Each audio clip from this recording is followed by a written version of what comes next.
Enfin, 8h19, l'interview de Jean-Pierre Elkabbach est à suivre sur Europe1.fr en vidéo. Votre invité ce matin, Bernard-Henri Lévy. L'homme de toutes les surprises, après 2 ans de silence, vous réapparaissez cette fois, Bernard-Henri Lévy, pour ouvrir les portes d'un univers inattendu, votre passion de l'art et de la peinture. Bonjour. Bonjour. Bienvenue. Fin juin, le monde de l'art sera à Saint-Paul-de-Vence pour inaugurer l'exposition organisée pour les 40 ans de la Fondation Meg. Vous en êtes l'inspirateur et le commissaire. Le philosophe s'est-il converti à l'art ? Pas converti, non, c'est une passion très ancienne, mais qui trouve là son accomplissement. Vous avez sélectionné vous-même, et on va le voir dans un livre que je montrerai tout à l'heure, 160 œuvres venues de musées français, de Paris bien sûr, mais c'est plus surprenant de Dijon, de Douai, de Besançon, de musées internationaux et de collections privées. Comment vous les avez obtenues ? J'ai passé 2 ans à courir les musées, à les explorer, à faire des découvertes incroyables, notamment en France, des musées de région qui sont pas très connus et qui recèlent des chefs-d'œuvre incroyables. Le musée de Douai, en effet le musée de Besançon, qui nous a prêté un Adam et Ève de Cranach l'Ancien absolument magnifique. Et puis je suis allé aux États-Unis, je suis allé en Italie où j'ai retrouvé des chefs-d'œuvre que j'avais vus il y a très très très longtemps dans ma jeunesse, par exemple une Pietà de Cosmetura vue il y a 40 ans et que j'ai retrouvé au musée Correr de Venise.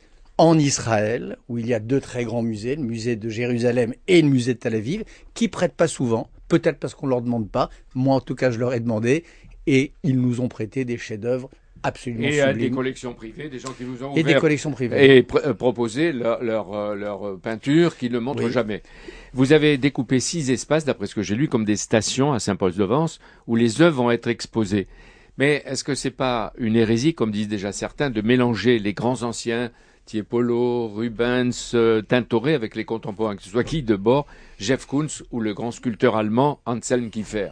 Au contraire, je crois que c'est la vraie manière de faire parce que l'art de toutes les époques se répond et se parle. Vous savez, le vrai dialogue de Jeff Koons, il suffit de le voir travailler. Moi, je raconte dans le livre une visite à l'atelier de Jeff Koons. Son dialogue, il n'est pas avec ses marchands, il n'est pas avec ses acheteurs, Il est avec son équipe. il est même pas peut-être seulement avec son équipe, il est avec les maîtres du passé. Et il faut voir Jeff Koons d'ailleurs dans un hôtel parisien, ça je le raconte aussi, se précipitant, faisant le tour avec son iPhone de toutes les tableaux exposés dans ce salon d'hôtel, c'est là où je l'ai rencontré, et les photographiant avec une espèce de passion juvénile pour comprendre que l'univers dans lequel vit Jeff Koons, le mari de la Cicciolina, le nouvel Avida de l'Ars, c'est les maîtres du passé. Ça veut dire que librement les œuvres pourront dialoguer, même se quereller, face à face dans ces stations. Et elles pourront s'évaluer. Parce que vous savez, Jean-Pierre Elkabbach, il y a aujourd'hui un vrai débat. Est-ce que l'art contemporain, un débat qui est présent dans les gazettes, est-ce que l'art contemporain c'est n'importe quoi ou est-ce que c'est à la hauteur des chefs-d'œuvre de l'art ancien? Parce qu'on dit que l'art classique est achevé et que le contemporain n'est ni esthétique, ni vivant, Voilà. ni montrable. Alors moi je ne crois pas. Moi je crois que l'art est plus vivant que jamais. Mais que la meilleure manière de le vérifier, c'est de mettre les œuvres à côté. Si vous mettez une œuvre de Marina de Basquiat, à côté une crucifixion de Basquiat, par exemple, à côté d'une crucifixion de Bronzino, c'est un test implacable. Ça marche ou ça marche pas. Dans le cas de Basquiat, ça marche. Mais qu'est-ce que ça veut dire ? Ça veut dire que l'art continue et ça veut dire que les gens qui croient, qui nous font leur petite plaidoyer pathétique sur la mort de l'art, sur son extinction, n'ont rien compris. L'art est aussi vivant aujourd'hui qu'il l'était à la Renaissance, sauf que comme à la Renaissance, il y a du mauvais, il y a du bon. Cette semaine, vous publiez, Bernard-Henri Lévy aussi, ce livre récit autour de l'exposition avec les œuvres et la reproduction des œuvres présentées, des documents et votre journal. Pour la première fois, vous vous laissez aller à quelques confidences personnelles. Je peux en citer une. Vous me direz si ça vous gêne, mais pardon. Votre sœur cadette, Véronique Lévy, se convertit au christianisme. Véronique Lévy entre dans les ordres.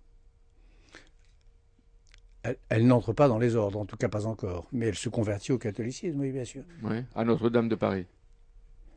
Oui, il y a un mot de ça parce que ça fait partie de l'histoire de l'exposition. Vous savez, un écrivain, il fait tout ce qu'il fait avec sa vie, dans ce cas-là de plus intime parfois. Donc il y a un mot là-dessus, bravo de l'avoir vu. Il y en a d'autres, bien pour là. une autre fois. Certains peintres, quoi qu'aujourd'hui la philosophie a perdu, la peinture a gagné. Est-ce que vous voulez jouer les médiateurs ou le messager pour les réconcilier ? Non, je veux Je pense que l'urgence aujourd'hui, c'est d'abord de les séparer. Hein. Il y a eu la séparation de l'Église et de l'État au début du XXe siècle.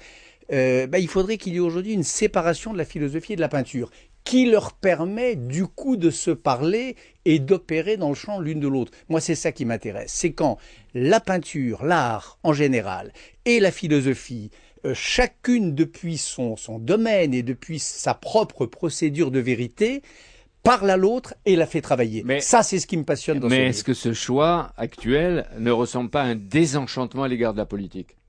Pas du tout. Ça ressemble au fonctionnement, me semble-t-il, normal d'un écrivain, qui est, vous savez, la maladie du présent, l'une des maladies, c'est le court-termisme pour les écrivains, pour les intellectuels. Pas seulement pour eux. Et pas seulement, en tout cas pour nous, de réagir à l'actualité, aux stimulations. C'est ce que j'ai fait, pas toujours. Là, en effet, il y a une prise de distance par rapport à l'actualité, mais je prétends, il me semble que cette prise de distance permet peut-être, attendez, à une époque déboussolée, à une époque désaxée, désorientée, peut-être que ça donne des repères pour s'y retrouver un peu. Mais le philosophe écrivain qui s'est engagé pour les causes les plus tragiques, là, il se détourne ou il se tourne vers l'art. Est-ce que c'est pas l'échec de l'engagement ? Pas du tout. Je vois. Vous savez, pour prendre un très grand exemple, quand Sartre écrit son Flaubert en pleine éclosion du gauchisme, il se détourne pas de l'engagement. Il fonctionne sur les deux registres. Un écrivain, c'est ça. Une vie, c'est ça. Oui, c'est pas l'un ou l'autre, c'est l'un et l'autre. Réputé plutôt de gauche, quand la gauche est au pouvoir, on n'entend que votre silence. Non. Alors on se dit qu'est-ce qu'il fait ? Il s'est occupé de peinture. Alors on ne sait pas si c'est vous qui vous détournez ou qu'elle vous fait payer votre engagement pour la Libye. J'ai un bloc-notes hebdomadaire dans Le Point que je vous invite à lire, où je m'exprime chaque semaine sur les grandes questions de politique française et internationale. Une ou deux grandes questions. La Syrie, une fois que tous ont protesté, Bachar dégage, Bachar abat le dictateur, est-ce qu'on va jouer les Ponce Pilate ? Vous savez, la Syrie, ça pose une question. C'est la question de l'islamisme radical. Moi, j'ai toujours pensé, et je pense encore, que la seule façon de faire avec l'islamisme radical pour le vaincre, c'est d'être plus fort que lui. Comment est-ce qu'on est plus fort que l'islamisme radical ? C'est par exemple, attendez, dans l'affaire syrienne, la question est qui va faire tomber Bachar al-Assad ? Est-ce que c'est les islamistes radicaux ? Ou est-ce que c'est l'Occident ? Eh bien, je crois que par notre ponce-pilatisme, par notre lâcheté, par notre médiocrité, par la façon que nous avons eu de nous soumettre aux diktats de Poutine et des Chinois, nous avons fait le lit de l'islamisme radical. Ils vont libérer la Syrie. Et ce sera une catastrophe pour la région et pour le monde. Mais est-ce que vous êtes en train Alors que si, parce que Bachar al-Assad doit tomber, si l'Occident avait pris et la Ligue arabe avaient pris leurs responsabilités, je pense que ça aurait été une défaite. Est-ce que vous soutenez la conférence de la paix que les Américains, les Russes, les Français, Laurent Fabius le disait, veulent organiser en juillet à Genève ? Écoutez, j'espère me tromper, mais j'ai bien peur que cette conférence de la paix soit un énième blabla qui ne fera que retarder l'inéluctable, c'est-à-dire la chute de Bachar al-Assad, et qui ne fera que multiplier, que continuer de laisser se multiplier les morts. La guerre de religion, la guerre des religions ne se déploie pas à travers l'art aussi, peut-être la peinture ? Ou la manière de recevoir l'image de la peinture. Le débat des religions, ça oui, ça c'est le sujet de ce livre, bien sûr, et c'est la raison pour laquelle je ne suis pas si loin de l'actualité. Ce livre et cette exposition à Saint-Paul-de-Vence, ça parle des talibans de Tombouctou, ça parle des briseurs d'idoles talibans, ça parle de cette maladie très ancienne, mais qui n'est pas seulement une maladie, qui n'est pas une maladie de l'islam, qui est une maladie de l'Occident en général, qui est la méfiance ou la haine des images. Donc il y a, c'est vrai, au fond, vous savez, Jean-Pierre Elkabbach, la vraie histoire des hommes et la vraie histoire de la modernité, on n'y comprend rien si en effet on ne va pas chercher du côté de ce qui vient de très loin et de l'art. L'immémorial, l'immémorial en effet du débat des religions tel qu'il s'exprime par exemple à travers l'histoire de l'art. Alors pour vous, cette exposition, c'est une fidélité à Saint-Paul-de-Vence, c'est une fidélité à l'égard de André Malraux qui avait lancé exactement il y a 40 ans son musée imaginaire. Il y a une filiation Bernard-Henri Lévy, Malraux qui est revendiquée, mais vous êtes plus proche de Malraux, de ça ? Non, c'est pas une filiation revendiquée. Et hélas, vous savez, Malraux, c'est un merveilleux professeur d'énergie pour jeunes gens.